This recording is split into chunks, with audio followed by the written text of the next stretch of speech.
Let's take a look at what he's doing here.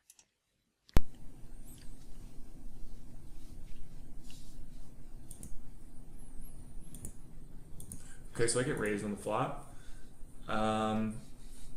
I remember this hand, so I'm kind of biased. I think he probably never has queens. He could have some strong diamond draws that want to get in. I do block that with the king of diamonds, so I guess jack 10 of diamonds, 10 8 of diamonds, 6 7 of diamonds, 7 8 of diamonds are all possible.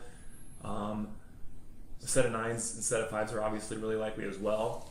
Okay, let's stop. So you can hear it. It's like this scramble to assign every single possible hand that he can have in his range, but what's it really giving us? Let's see if he makes anything of it in the last 10 I seconds. don't know if three betting flop accomplishes a lot. Again, similar to the last hand, I just want to call here to keep his bluffs in and just kind of, I don't know, play ranges on the turn.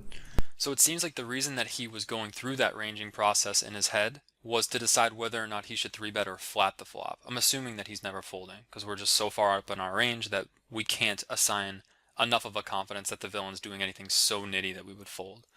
So it's important to see why he thinks it's benefiting him to go down the ranging process. But the real question is he asking the right questions to begin with? Like, he's trying to put the guy in a range, but he never actually does anything with that range to come to any decisive conclusion on whether or not he should play a re-raise or a flat. So what would that be? What would be the reasons that a 3-bet would be incentivized?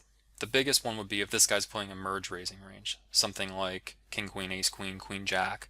The other thing would be how well randomized are his bluffs. If he's the type of guy who's raising with a very equity-driven bluffing range, you have more incentive to just 3-bet right now and neutralize your positional disadvantage and pressure those draws.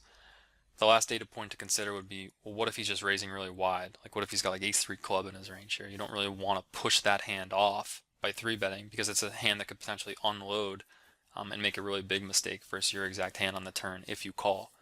So I think he was kind of seeing that angle of it, where he has this sturdy belief in his context that it makes sense to keep the range wide if you're not sure how much it's bluffing.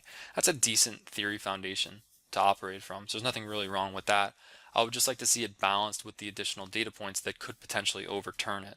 And I would like to see him not go down a ranging process that didn't actually convert into anything. It'd be one thing if he ranged all of those hands, had a balanced assessment of the distribution of what the range looked like, and then said, okay, if he's merge raising with these types of hands, I want a 3-bet.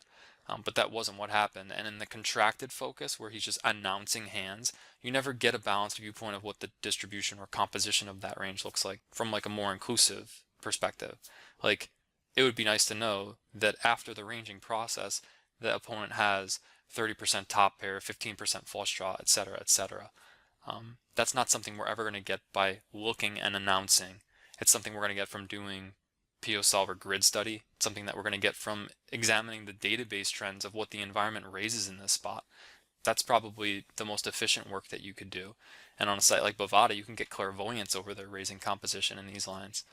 So again, refining the data points so that we can simplify the analysis so we can make the most accurate decision.